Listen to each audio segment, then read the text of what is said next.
You ever get into an argument over what was better, the movie or the book? It doesn't matter what movie or what book, but it's a common enough argument. As long as there are books and movies based on them, there will be people claiming the book was better and people claiming the movie was better. Misery seems to be a big topic of this debate, at least as far as I've seen. Early on, before I saw it, I was told that it was better than the book. When I saw it, I couldn't disagree more, and I didn't really think very much of the film. But over the years, I've seen it a few more times, and I've come to appreciate it a lot more. In particular, the differences between the film and the movie, which are fairly subtle but important, are what turned me off in the first place. But after a while, one comes to an understanding that this sort of debate is paradoxical. These debates are inevitable, but almost pointless in a way. Adaptations will never, ever escape this, but in a way you might as well compare apples to Buicks, because films are so different from books in the way they work. Hell, look at my review of The Dead Zone, which was extremely faithful to the book. The very same properties that made me not like the book very much made the film work. Misery is one of those rare cases where both the film and the book work quite well, but for very different reasons. The story is about a writer, Paul Sheldon, who sees himself as writing two types of stories. One are his misery books, a series of romance and adventure books starring a ditzy young heroine named Misery. The rest are what he calls his serious work, which are better by any literary standards, but are a little over the heads of his typical fans. After finishing his latest non-misery book, he gets caught in a snowstorm and gets in a bad car crash, is rescued by Annie Wilkes, a nurse who takes him into her home and nurses him back to health.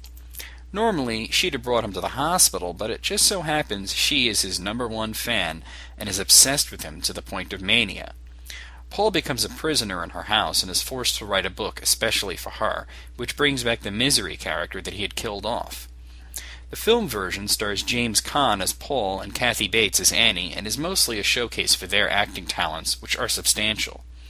Most of the additions for the film are in adding a few other characters, such as Paul's publicist and a determined old sheriff who is investigating Paul's disappearance. The book and film differ slightly in the dynamic between Paul and Annie, but it's an important subtlety. In the book, he fears her to the extent that he thinks of her almost as a terrible goddess who must be appeased lest he suffer her wrath.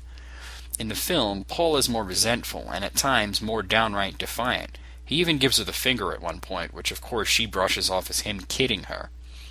Annie differs slightly, too. In the book, she's an obsessed fan who also happens to be a serial killer who got off of several counts of murder in the past. She keeps Paul a prisoner at first out of her own avarice, and later out of her devotion to the misery character.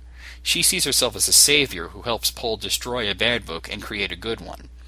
In the movie, these themes are still there, but she's much more blatantly in love with Paul, though at times she seems to see herself as a motherly figure.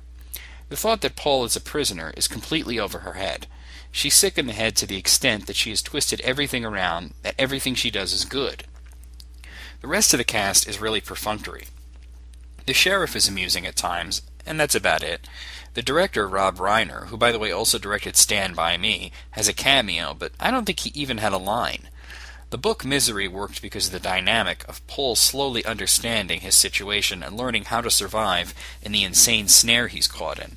The best parts are his inner monologues. The film works because of the great dynamics between Caan and Bates, who often do their best acting without even saying a word.